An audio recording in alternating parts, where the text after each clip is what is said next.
राधे कृष्णा दोस्तों, राधे कृष्णा। मानव जन्म का लक्ष्य है आनंद की प्राप्ति अर्थात भगवान की प्राप्ति, जिसके मुख्य 4 साधन हैं: कर्म, ज्ञान, योग तथा भक्ति। ज्ञान साधन के द्वारा कैसे आनंद अर्थात भगवान की प्राप्ति हो, उसको समझने के लिए शिष्य गुरु संवाद के माध्यम से हम अपनी शंका का समाधान कर भगवान के प्राप्ति की ओर चलते हैं। शिष्य ने पूछा, हे गुरुजी, आप कृपा निधान है, मेरी शंका का समाधान आप ही कर सकते हैं।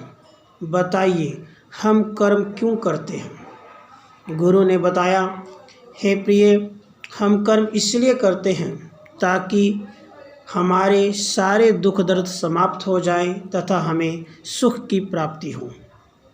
शिष्य ने पूछा, गुरुजी, दुख क्या है? गुरुजी ने बताया, सुख की इच्छा करना ही दुख है, सुख की चाहना ही दुख है। चाह गई चिंता गई, मनुआ बेपरवाह, जिसकी रही न चिंता वो संतन की साह। जो सुख चाहता है वही दुखी होता है। दुख 3 प्रकार के होते हैं: आध्यात्मिक, आदि दैविक तथा आदि भौतिक। इन तीनों में क्या अंतर है? आध्यात्मिक, शारीरिक तथा मानसिक पीड़ा ही आध्यात्मिक दुख है। जो शरीर को दुख होता है, जैसे बीमारियां हो जाती हैं, जख्म हो जाते हैं, अनेकों तरह के शरीर के अंदर दर्द उत्पन्न हो जाते हैं, तथा जो मानसिक टेंशन होती है, जो मेंटल प्रेशर माइंड पे पड़ता है, अनेकों तरह की उलझनें होती हैं, ये शारीरिक और मानसिक पीड़ा ही आध्यात्मिक दुख है। आदि दैविक, प्राकृतिक आपदा से उत्पन्न होने वाला दुख आदि दैविक दुख है। जितने भी नेचुरल डिजास्टर के जो हमें प्रॉब्लम्स होती हैं वो सारी आदि दैविक है। जैसे भूकंप आ जाता है, सुनामी आ जाती है, सर्दी गर्मी ये जो सहने पड़ते हैं, ये आदि दैविक दुख है। आदि भौतिक, जीवों के द्वारा दिया जाने वाला दुख।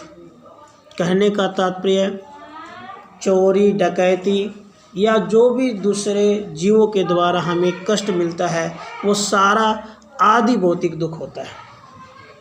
मतलब दुख सुख की इच्छा का नाम है और यह 3 प्रकार का है: आध्यात्मिक, आदि दैविक, आदि भौतिक।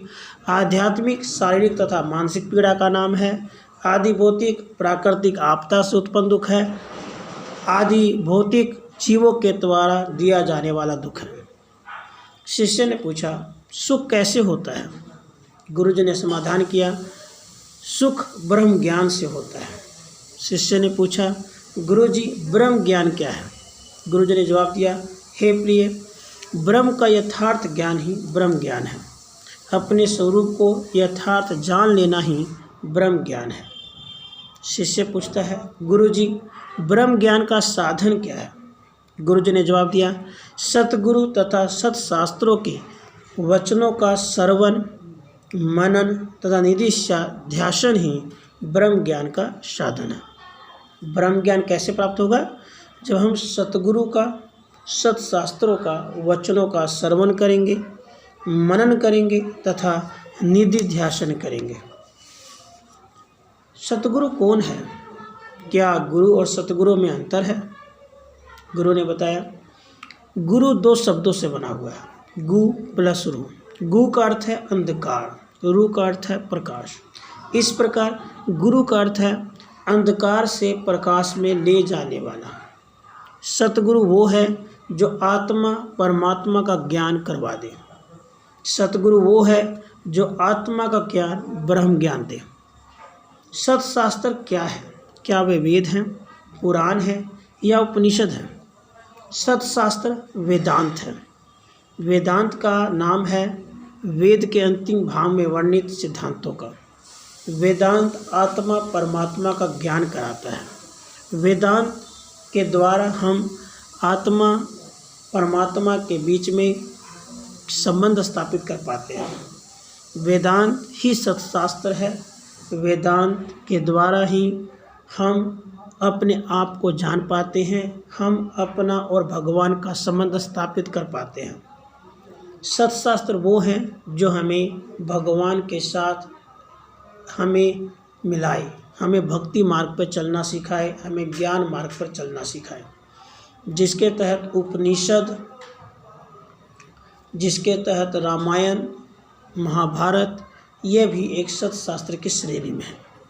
इसलिए हम सभी को चाहिए कि हम ज्ञान मार्ग के द्वारा सत्य गुरु सत्शास्त्र के श्रवण करें, मनन करें, उन्हीं शासन करें। सबसे पहले तो हमें अपने भगवान का, हमें अपने आप का ज्ञान होना चाहिए। उसके बाद हमें भगवान के गुण, लीला, माधुर्य, उनका चिंतन करना चाहिए। जब हम भगवान का गुण, लीला का चिंतन करेंगे, उनका श्रवण करेंगे, उसको हम विचारेंगे और उनके द्वारा बताए गए रास्ते पे चलेंगे, अपने आप को हम जानेंगे कि हम भगवान के दास हैं और भगवान ही हमारा है। और फिर हम दिन रात उठते बैठते, खाते पीते, सोते जागते हम भगवान का ही नाम जप ध्यान करेंगे तो अवश्य ही हमें भगवान की प्राप्ति होगी। इसलिए चलिए हम ज्ञान मार्ग पे चलते हैं और भगवान की साधना करते हैं, उनके पाने का प्रयास करते हैं। प्यार से बोलिए राधे कृष्ण, राधे कृष्ण।